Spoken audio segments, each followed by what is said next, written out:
Πάμε και κουντάλες. Πάμε και η Βεσιτζήφα. Ναι, ναι, και να έρθει ακριβώς πάνω μας, θα περάσει από πάνω μας, μαλάκα.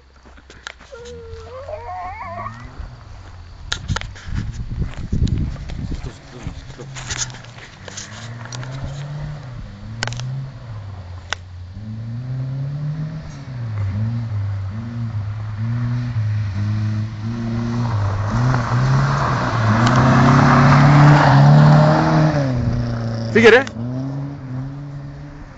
Φεύγει ρε μαλάκα, καλά. Το κάνεις πάους. Ναι, έχει πάψει. Θες στάση.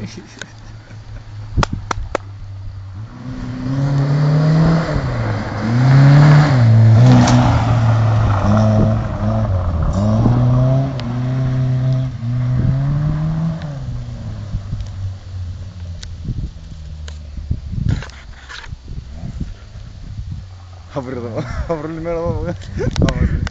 Δουλειά σου το πρωί.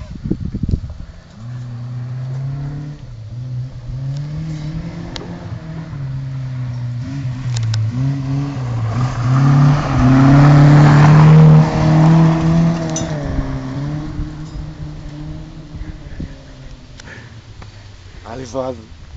Σε μια εβδομάδα δεν θα υπάρχει ποτέ αυτό. Γιατί? Θα το έχει κάψει. Με σηκώνει μαλάκα, χωρίς φίλτρα είναι. Δεν έχει ανάγκη. Ναι, ναι.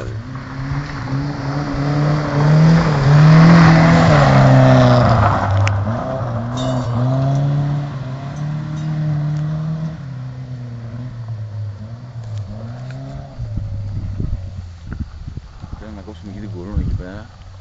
Και το θες να ποδήσει. Για σιγουριά.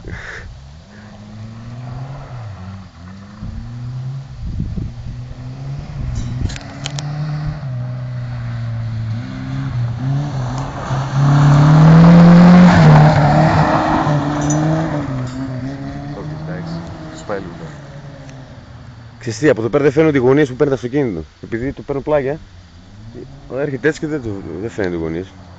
Πάμε βαλούλες, πάμε εκεί να καθίσουμε. Κάτσε, γιατί δεν περάτε με σπάρπαρα μαζί μου. Ούτε καμπάρτα του παράταση, πει καλιά λακκούβα χτύψα.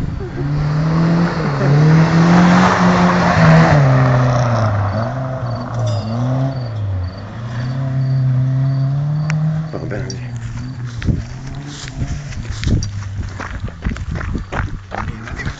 Παρακαλώ, μαλάκι. Ωραία,